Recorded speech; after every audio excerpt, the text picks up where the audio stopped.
पीले दांत वाली बहू। रंजना कभी ब्रश नहीं करती थी।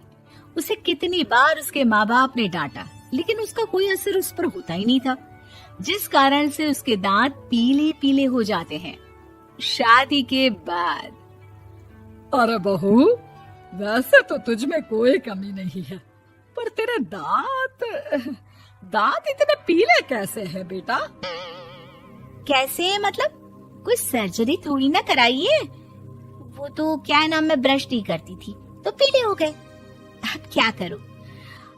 आप कहें तो लाल करवा लूं या फिर काले? यार ये क्या है, क्यों माँ से लड़ रही हो? लड़ रही हूँ? अरे मैं लड़ रही हूँ या ये बोल रही है कि दांत पीले हैं, पीले। अरे तपस्या थोड़ी ना की है इन्हें पीले करने के लिए। बकायदा ब्रश नहीं किया है 20 साल तक, तब जाकर। छी, कैसी बात कर रही हो? ये उस वक्त तो पीले नहीं थे जब हम लोग तुम्हें देखने आए थे। अरे तब साफ करवा लिया होगा डेंटिस्ट के पास जाकर। अब देखो कैसे पीले पीले लग रहे हैं। रंजना सास की तरफ गुस्से से देखती है। फिर शुरू हो गई पीले पीले पीले। अरे पीले तो तब भी थे जब मेरे हाथ का रसगुल्ला उड़ा उड़ा कर खा रही थी और बोल रही थी, लड़की नहीं गुणों का खजाना दे रहे भाई साहब आप। खैर, अब वो लोग करते भी तो क्या करते, पीले दांत वाली बहू पल्ले पड़ी थी तो झेलना तो था ही। एक दिन कीर्तन में रंजना गाना गा रही थी। अरे कमला बहन, माँ का द्वार है, यहाँ तो सब शुद्ध होकर आते हैं, फिर अपनी बहू को ब्रश भी नहीं करवाती तुम। दूर से पीले पीले दांत भक्ति में बाधा उत्पन्न कर रहे हैं। अरे कोई 2 साल की बच्ची थोड़ी ना लेकर आई हूँ मैं बहू बनाकर। अच्छी खासी लड़की है, अरे कैसे करवाऊं ब्रश? ये तो उसे खुद करना चाहिए ना। अब माँ बाप तो इसके जैसे तैसे निपटा दिए, ये नहीं सोचा कि सास कैसे संभालेगी। सास बहू को लेकर घर आ जाती है, लेकिन सोच लेती है कि अब इसे लेकर कहीं नहीं जाएगी। अगले रोज बहू कहती है, अरे क्या हो गया, मंदिर नहीं जाना क्या? कीर्तन का वक्त हो रहा है। मेरी मधुर वाणी से कान्हा जी जागते हैं और सोते हैं। आप तो जानती है ना उनकी भक्ति में कितना मन लगता है मेरा। वो क्या है ना, तबीयत ठीक नहीं लग रही है मेरी, आराम करूंगी मैं। तबीयत ठीक नहीं लग रही? अभी तो मिथुन के गाने पर नाच रही थी आप, और अब बोल रही है कि तबीयत ठीक नहीं लग रही। अरे भक्ति में मन लगा लो सासू माँ, ऊपर जाना है, क्या मुंह दिखाओगी आप? हाँ? सास को बहू की बात पर गुस्सा आ जाता है। मैं क्या मुंह दिखाऊंगी, इसकी चिंता तो ना कर, समझी? अपने मुंह की चिंता कर, जो ये पीले पीले दांत लेकर हर जगह पहुंच जाती है। पता है लोग कितना मजाक बनाते हैं। ना जी ना, मैं नहीं जाना कहीं तेरे साथ। तो ये बात है, कोई ना, मत जाओ, मैं अपने कमरे में ही बैठकर भक्ति कर लूंगी। ऊपर वाला दांत थोड़ी ना देखता है, मन देखता है, भावना देखता है। और अरे बस बस, तू सब कुछ दिखा, बस ये सफेद चमकदार दांत ना दिखाना किसी को, है? जा यहाँ से। बहू को सास की बात का कोई फर्क नहीं पड़ता, वो तो जैसी थी वैसी ही रह जाती है। सुबह नहाकर किचन में खाना बनाना, फिर खाना खाना, कीर्तन भजन करना और सो जाना। एक दिन, माँ जी मैं सहेली के घर जा रही हूँ, शाम को लेट आऊंगी। हाँ हाँ तो जाना, मैंने कौन सा तेरी आरती करनी है घर पर बैठकर। रंजना सहेली के घर जाती है, जहाँ वो पार्टी में जाने की तैयारी कर रही होती है। अरे शिखा, कहाँ जाने की तैयारी कर रही है?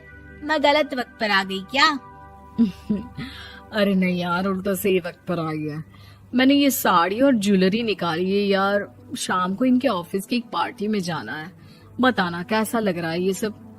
नहीं यार, इस ड्रेस के साथ तो वो वाली ज्वेलरी अच्छी लगेगी। हाँ हाँ सही बोल रही है, मैंने ध्यान ही नहीं दिया।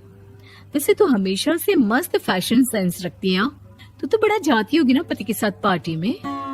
रंजना कुछ नहीं बोलती, बस सोचती है कि यार काश ये बात सही हो जाती, पर मैं क्यों नहीं जाती पार्टी में? क्या इन लोगों की कोई पार्टी होती नहीं होगी? रंजना घर आती है और रात में पति से सवाल करती है, एक बात बताइए, आप मुझे किसी पार्टी में क्यों नहीं ले जाते? क्या आपकी यहाँ ऑफिस में पार्टी नहीं होती? पति बेचारा क्या कहता कि दांत पीले हैं तुम्हारे इसलिए। अरे कोई पार्टी होती नहीं हम लोगों के ऑफिस में, तो कहाँ से लेकर जाऊं? और मार्केट, मॉल, कहीं वीकेंड घूमना, कहीं तो। अरे यार, सारे हफ्ते में एक छुट्टी मिलती है, तो सोचता हूँ कि आराम ही कर लूं। क्यों? रंजना मन मार के रह जाती है। पहले कभी सास के साथ मंदिर जाया करती थी, लेकिन वो भी सास ने ले जाना बंद कर दिया। घर बैठी बैठी रंजना बोर हो जाती है। तभी उसे आइडिया आता है और वो मायके जाने का सोचती है।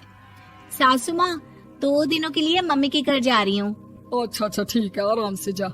और हाँ, माँ से कुछ अच्छी आदत सीख कर आना कि कैसे शरीर के हर भाग की तरह दांतों की सफाई भी जरूरी होती है, समझी? शुरू हो गई ना आप। वो लोग आपकी तरह नहीं है कि छोटी छोटी बात का बतंगड़ बना दे। उन लोगों के लिए मैं मायने रखती हूँ, ना कि मेरे पीले पीले दांत। रंजना माँ को बिना बताए उन लोगों को सरप्राइज देती है, लेकिन जैसे ही वो दरवाजे पर पहुंचती है, अंदर देखती है कि घर वाले कहीं जा रहे होते हैं। अब माँ, काश रंजना दीदी के दांतों वाली प्रॉब्लम नहीं होती, तो वो भी हम लोगों के साथ चलती ना बुआ जी की बेटी की शादी में।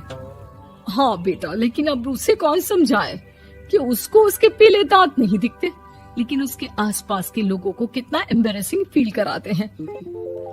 मुझे तो कितनी बार उसके स्कूल की टीचर ने शिकायत की कि उसके साथ कोई लड़की बैठना भी नहीं चाहती, और ना ही कॉलेज में कोई उससे बात करना चाहता था। लेकिन पता नहीं क्यों उसे ये बात समझ में ही नहीं आती। कोई कमी नहीं है उस लड़की में, बस यही कि दांत पीले हैं। वो तो भला हो जीजा जी और उनकी माँ का, जो दीदी को जैसी है वैसे ही रखा हुआ है। रंजना को अपने घर वालों की बात सुनकर बहुत दुख होता है। वो सोचती है कि वो क्या करे, लेकिन फिर वो सीधा डेंटिस्ट के पास जाती है, अपने दांत चमकाती है और कसम खाती है कि वो रोज ब्रश करेगी। अरे क्या हो गया? तुम तो 2 दिनों के लिए गई थी ना, पर कोई ना, अच्छा है, चलो आ गई तो। रंजना सास के सामने आकर खड़ी हो जाती है और पूरी स्माइल करती है, उसके चमकदार दांतों को दिखाती हुई। हैं? चले मंदिर। माँ, मुझे माफ कर दीजिए, मैंने आप लोगों को बहुत एम्बैरेसिंग फील करवाया। मैं आज से रोज ब्रश कर